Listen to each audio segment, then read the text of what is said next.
Hello, everyone. This is James Nussbaumer, and I am the author of The Master of Everything, a story of mankind in the world of illusion that we call life. And I like to say that it is a spiritual and inspirational manifesto to a better life. I've written this book based on the principles of A Course in Miracles that I'm so fond of. The sequel to this is on its way out soon by Ozark Mountain Publishing Company. And the third book will be about 6 months later. This is an ever-developing series, and this book is the pilot of that series.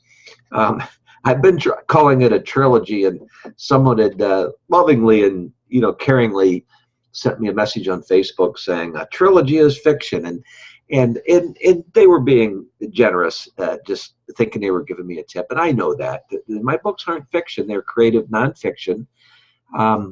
Self-empowerment, ready to help you overcome all the obstacles that come your way, just based on my experiences.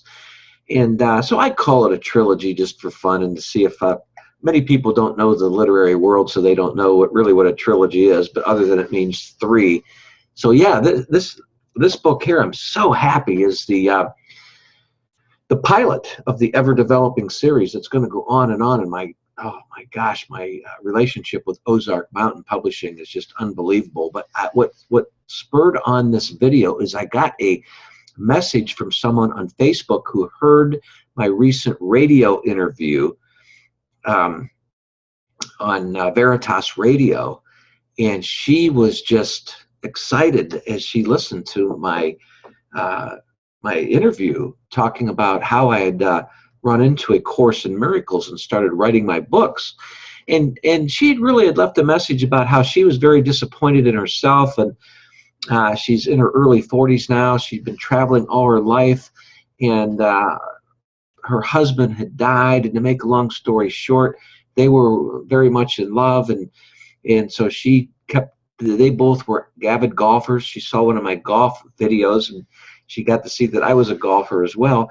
And so when he passed away, she decided to play golf, and she met another golfer, and she didn't get married, but kind of almost very close to being married. And they were living together, and they traveled for a while, and they broke up. Well, after all this time, they were traveling around the world, and she was flat broke, ended up back in her hometown, now in her 40s, and in a state of depression.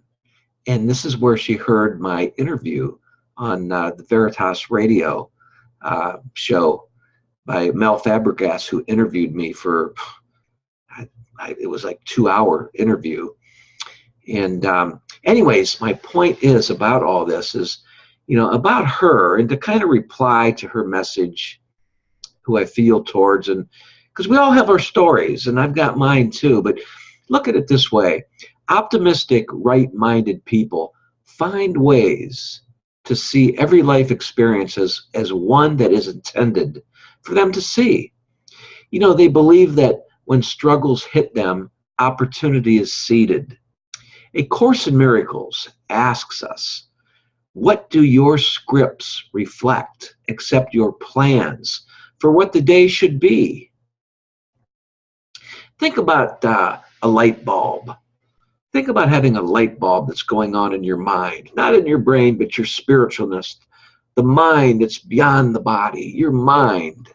Think of a light bulb. In my book, I call it a spiritual flashlight, but for now, let's just call it a light bulb.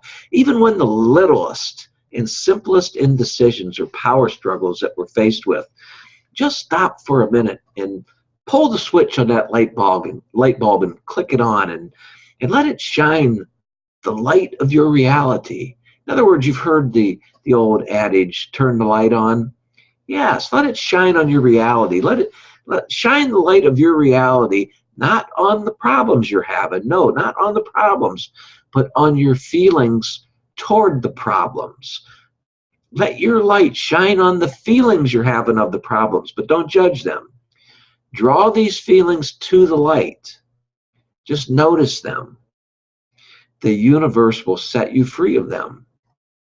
The Course which is my shortened version for A Course in Miracles.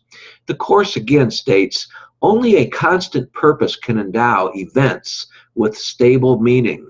There is no one who at times doesn't feel as though he has been imprisoned against his own will. You know, if this is the result of not fulfilling your own free will, then you are not free and are not seeing your will as what you deserve.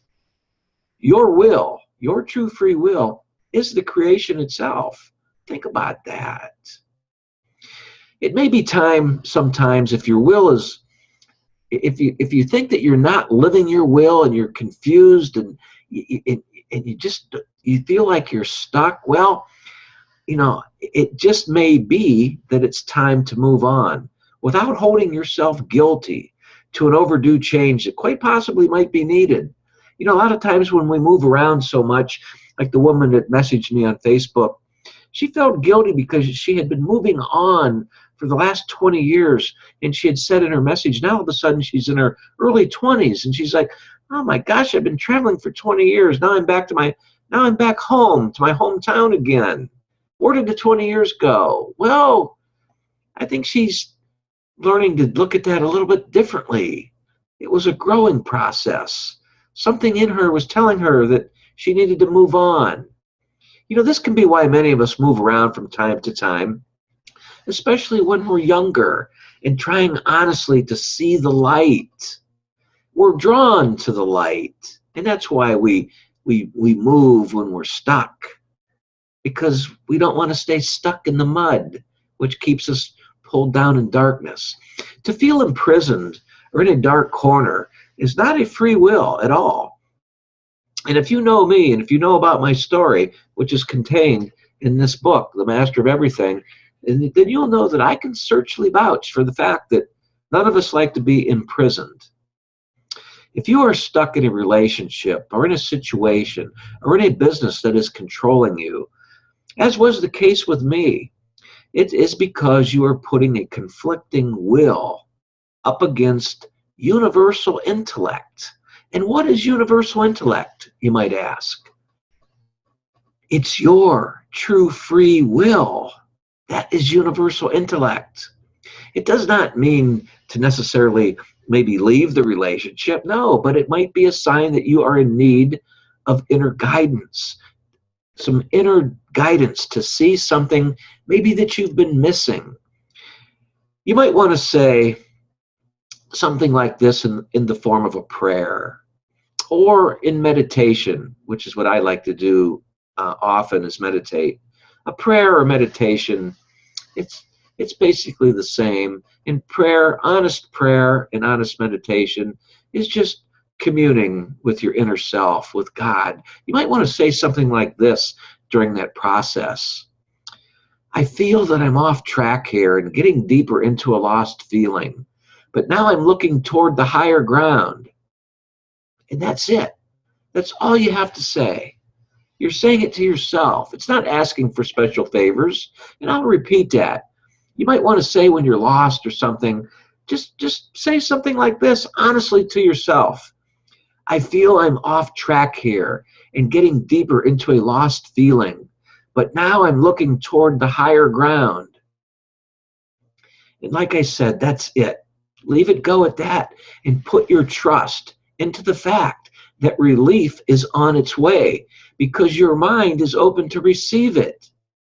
And keep your ears and eyes open to that light bulb that's always on in your mind. You've just got it blocked by cloud cover. There really is no switch to turn the light on. It's always on because that's your eternal source. But we just got it blocked many a times. And the light is your true free will. If there's anything else, further information that you'd like to receive from me, feel free to click on the link in the description box of this YouTube video to my jamesnussbaumer.com website. And from there, you can do the research on your own. I wish the best for you. And to the woman that messaged me on Facebook, I hope this makes sense. I hope that you realize that the last 20 years, now that you're in your 40s, we're really not lost. You were just living in the light. And all you have to do now is know that the light is there. Let the cloud cover go away, and you'll see the light. God bless. Thank you for putting up with me for these few minutes.